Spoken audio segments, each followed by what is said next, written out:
Welcome to The Beat. Today we'll hear Matthew Minicucci read 3 of his poems on camping, on conversations, and on the time it takes to fire 30 rounds from an AR-15. He'll follow by reading 2 poems by Brigit Pegeen Kelly, Song and Brightness to the North.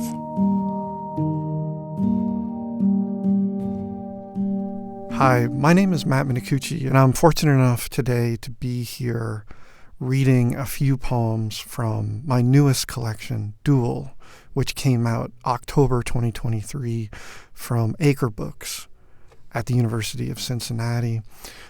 Duel does a lot of things, but its primary goal is to think about the grammatical number of the same name, which we no longer have in English, but is related to ancient languages, specifically in this book, ancient Greek.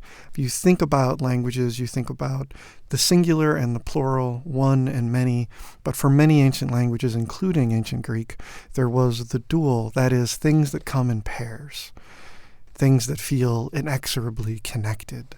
And so this book is really thinking about pairs, natural pairs, and the 5 sections are really trying to examine those pairs.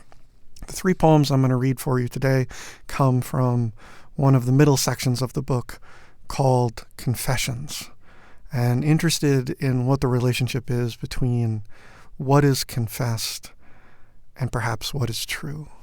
Thank you for listening. On camping. For each person I've said I love you to, the lie was always there, but wasn't understood until some later date. Dormant, perhaps, some recessive gene that finally finds a part in the stage production. Sudden context, like reading the Iliad and realizing, sure, there's anger, but before that, there's just a lot of camping. And what strikes me most is the scepter of Apollo slowly slipping out of Chrysis' hands as he loses everything in the sounding seas. Black ships, or how he, like any other father, invokes revenge not as a single stroke, but 1,000 bites. Smintheus, the literal mouse god, or maybe just some flea that won't leave me. You need to understand that there's this particular tree, hemlock or poplar, at this particular campsite where she told me all of this, lectured through the long line of her lips like ships parted and imparted. That love was a word that could be pushed like pumice stone in a glass of water, light and porous and impossibly afloat.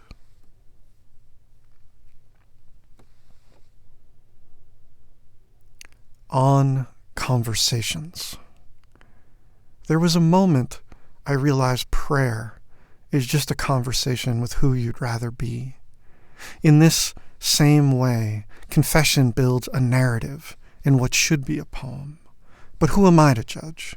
Who am I to hold your cheek, that jawbone, in a way that resembles justice or war, because they follow in sequence like school children hopping in each other's snowy footprints. I am something of an expert on the thing not said. I excel at the implied expectation, this vast disappointment. You met me at a strange time in my life, all relish in old boots, a hat that never leaves the bookshelf. I wonder who we're talking to in the night. Do the stars know they sit like impossible children in the distance, so quiet, except for a twinkle here, thermonuclear explosion there? Emptiness, filled with metallic sounds and deadly radiation. But what isn't, you know? When I was a boy, I prayed on one knee because I always thought myself a knight, armored and armed and long and, of course, cold.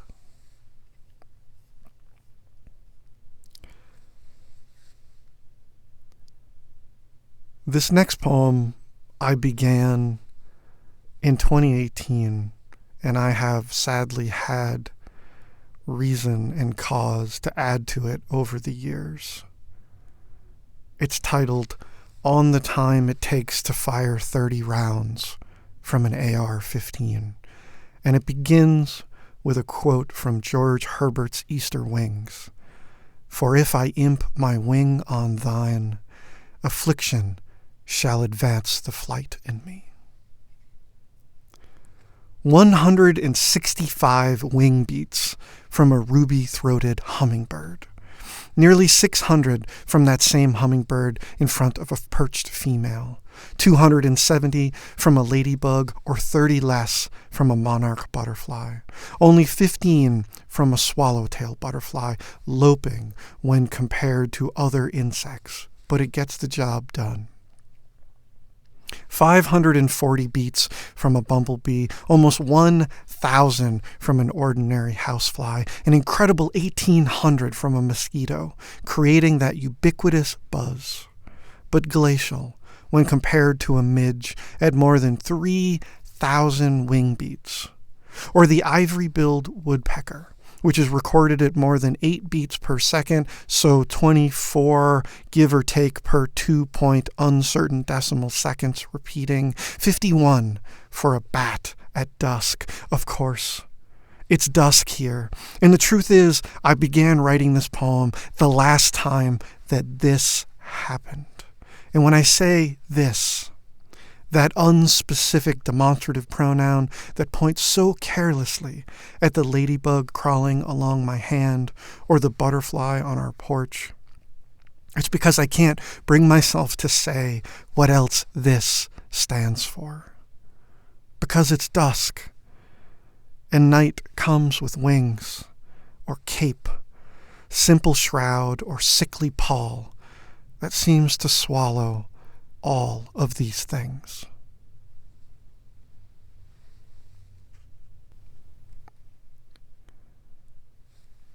The Beat was kind enough to let me read a couple of poems from a famous poet to share with you all. And the first person I thought of, and the first person I will always think of, is my mentor and friend, the late Brigit Kelly.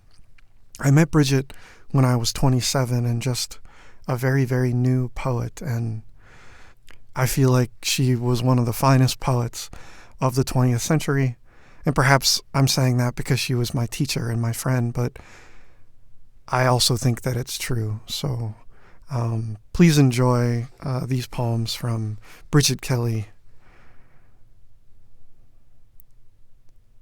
Song. Listen. There was a goat's head hanging by ropes in a tree. All night it hung there and sang, and those who heard it felt a hurt in their hearts and thought they were hearing the song of a night bird. They sat up in their beds, and then they lay back down again. In the night wind, the goat's head swayed back and forth, and from far off it shone faintly, the way moonlight shone on the train track miles away, besides which the goat's headless body lay. Some boys had hacked its head off. It was harder work than they had imagined. The goat cried like a man and struggled hard, but they finished the job. They hung the bleeding head by the school and then ran off into the darkness that seems to hide everything. The head hung in the tree, the body lay by the tracks, the head called to the body to the head. They missed each other. The missing grew large between them until it pulled the heart right out of the body. Until the drawn heart flew towards the head, flew as the bird flies back to its cage and the familiar perch from which it trills. Then the heart sang in the head, softly at first, and then louder, sang long and low until the morning light came up over the school and over the tree, and then the singing stopped. The goat had belonged to a small girl. She named the goat Broken Thorn Sweet Blackberry, named it after the night's bush of stars, because the goat's silky hair was dark as well water, because it had eyes like wild fruit. The girl lived near a high railroad track. At night, she heard the trains passing, the sweet sound of the train's horn pouring softly over her bed. And each morning she woke to give the bleating goat his pail of warm milk. She sang him songs about girls with ropes and cooks in boats. She brushed him with a stiff brush. She dreamed daily that he grew bigger, and he did. She thought her dreaming made it so. But one night the girl didn't hear the train's horn. And the next morning she woke to an empty yard. The goat was gone. Everything looked strange. It was as if a storm had passed through while she slept, wind and stones, rain stripping the branches of fruit. She knew that someone had stolen the goat and that he had come to harm. She called to him all morning and into the afternoon. She called and called. She walked and walked. In her chest, a bad feeling, like the feeling of stones gouging the soft undersides of her bare feet. Then somebody found the goat's body by the high tracks, the flies already filling their soft bottles at the goat's torn neck. Then somebody found the head hanging in a tree by the school. They hurried to take these things away so that the girl would not see them. They hurried to raise money to buy the girl another goat. They hurried to find the boys who had done this, to hear them say, "It was a joke, a joke. It was nothing but a joke." But listen, here is the point. The boys thought to have their fun and be done with it. It was harder work than they had imagined, this silly sacrifice, but they finished the job, whistling as they washed their large hands in the dark. What they didn't know was that the goat's head was already singing behind them in the tree. What they didn't know was that the goat's head would go on singing just for them, long after the ropes were down, and that they would learn to listen, pail after pail, stroke after patient stroke.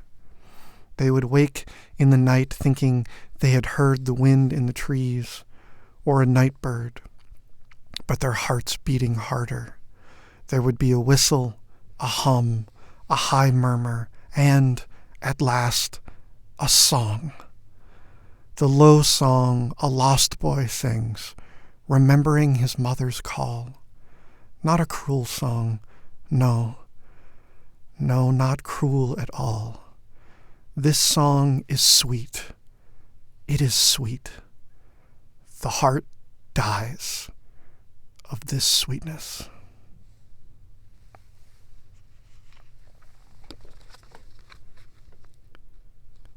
Brightness from the north. Bright shapes in the dark garden, the gardenless stretch of old yard, sweetened now by the half-light as if by burning flowers. Overture, first gesture, but not even that, the pause before the gesture, the window frame composing the space, so it seems as if time has stopped, as if this half-dark, this winter grass plated with frost, these unseen silent birds might stay forever. It seems as if this might be what forever is, the presence of time overriding the body of time, the fullness of time, not a moment but a being, watchful and unguarded and gravely watched this garden. The black fir with its long, aristocratic broken branches, the cluster of 3 tiny tipped arbor vitae, damped as sea sponges, the ghostly sycamore shedding its skin, and the sweet row of yews along the walk into which people throw their glittering trash. And who, when the light rises, will come up the walk? We can say no one will come. The day will be empty because you are no longer in it. We can say The things of the day do not fill it. We can say the eye is not filled by seeing, nor silenced by blinding. We can say your body appeared on the table and swiftly disappeared. Do not let the sun go down on the dead figure. Do not fix the dead figure in mine, the false face. Remember as you should remember, by heart, in the garden's dark chamber. And the ground took the body, and the ground was pleased. And oh, now, the busy light comes too quickly. The gray grass unrolling, birds mewling in the trees, dawn raising the walls of day, the rooms that we live in, our murals, pictures of gardens and presiding deities, things painted on plaster to keep the dying company, a toppled jar, a narrow bird, an ornamental tree, with no name, and crouched beneath the stone table, the lion with 4 heads, who looks this morning as he rises from the shadows, like a creature who carries on his back the flat and shining earth.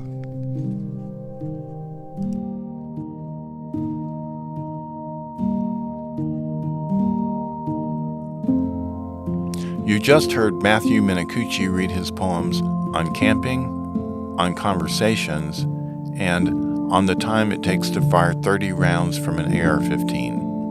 He followed with 2 poems by Brigit Pegeen Kelly, Song, the title poem from her 1995 book, and Brightness to the North from The Orchard, released in 2004. Kelly's poems were recorded with permission from Boa Editions. Matthew Minicucci has published 4 collections of poetry.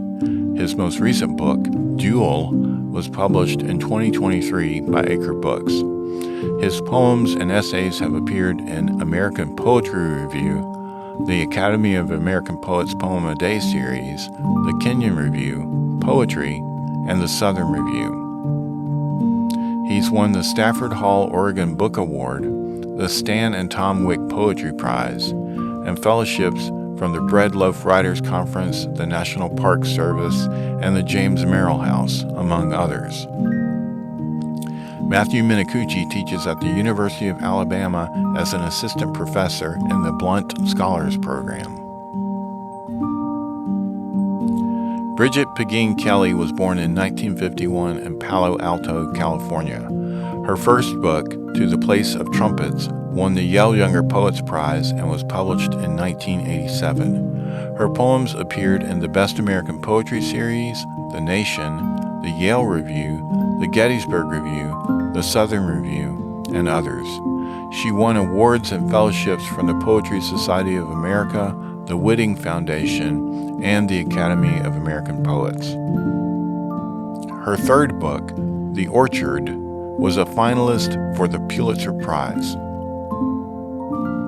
Kelly taught at the University of California-Irvine, Purdue University, Warren Wilson College, and the University of Illinois. She died in October of 2016 in Urbana. You can find books by Matthew Minicucci and Brigit Pegeen Kelly in our online catalog. Also look for links in the show notes. Please join us next time for The Beat.